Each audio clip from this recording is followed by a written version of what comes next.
গেল ৭ মাসে ১৫০রও বেশি অপরাধে জড়িয়েছেন প্রশাসন ক্যাডারের কর্মকর্তারা, যার মধ্যে রয়েছে নৈতিক স্থলন আর আর্থিক কেলেঙ্কারির মতো ঘটনা। প্রতি মাসেই বাড়ছে এই হার, এমন তথ্য খোদ মন্ত্রিপরিষদ বিভাগের। বিশ্লেষকরা বলছেন, বেশিরভাগ ক্ষেত্রেই আইনের ফাঁক গলিয়ে বের হয়ে যাচ্ছেন অভিযুক্তরা, যা সুশাসন নিশ্চিতের বড় অন্তরায়। ইমদাদ হকের রিপোর্ট।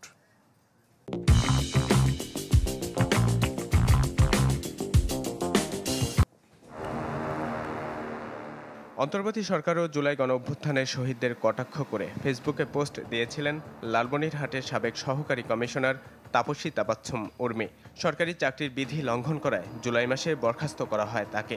একই মাসে বহিষ্কার হন স্বরাষ্ট্র মন্ত্রণালয়ের জননিরাপত্তা বিভাগের সাবেক যুগ্ম সচিব ধনঞ্জয় কুমার দাস। তার বিরুদ্ধে রয়েছে আর্থিক কেলেঙ্কারি, ঘুষ বাণিজ্য সহ কর্মস্থল থেকে পালিয়ে যাওয়ার অভিযোগ। গেল ৭ মাসে এমন ১৫০রও বেশি অপরাধে জড়িয়েছেন প্রশাসন ক্যাডারে কর্মকর্তারা। মন্ত্রিপরিষদ বিভাগের তথ্য বলছে, এই সময় নিষ্পন্ন হয়েছে অর্ধশত অভিযোগ। অপরাধ প্রবণতা রোধে বাকি অভিযোগগুলো দ্রুত নিষ্পত্তির তাগিদ মন্ত্রিপরিষদ বিভাগের। সে আসলে খুব সহসা বা একটা ক্রাইম করার পরে যে বিচারের সম্মুখীন হওয়া, শাস্তির সম্মুখীন হওয়া, সেটা তাকে হতে হচ্ছে না এখন। সেই জন্য সে নির্ভয়ে আসলে ক্রাইমটা করার দিকে ধাবিত হচ্ছে। একেবারে মানে এটা সমাজের রন্ধ্রে রন্ধ্রে আসলে মিশে গিয়েছে। এখান থেকে বের হতে হলে একেবারে সবগুলো ব্যবস্থাকে আসলে ঢেলে সাজাতে হবে, যেটার জন্য আসলে আমরা বলছি যে সংস্কার প্রয়োজন। তথ্য বলছে, প্রতি মাসে বাড়ছে সরকারি কর্মকর্তাদের অপরাধ প্রবণতা, যার মধ্যে আছে নৈতিক স্খলন, ঘুষ, চাঁদা, কোষাগারে সরকারি অর্থ জমা না দেয়া, কর্মস্থলে অনুপস্থিত থাকার মতো অভিযোগ। ব্যক্তিগত তথ্য গোপন করে পদপদবি আদায় কিংবা বিদেশ ভ্রমণের অভিযোগও রয়েছে।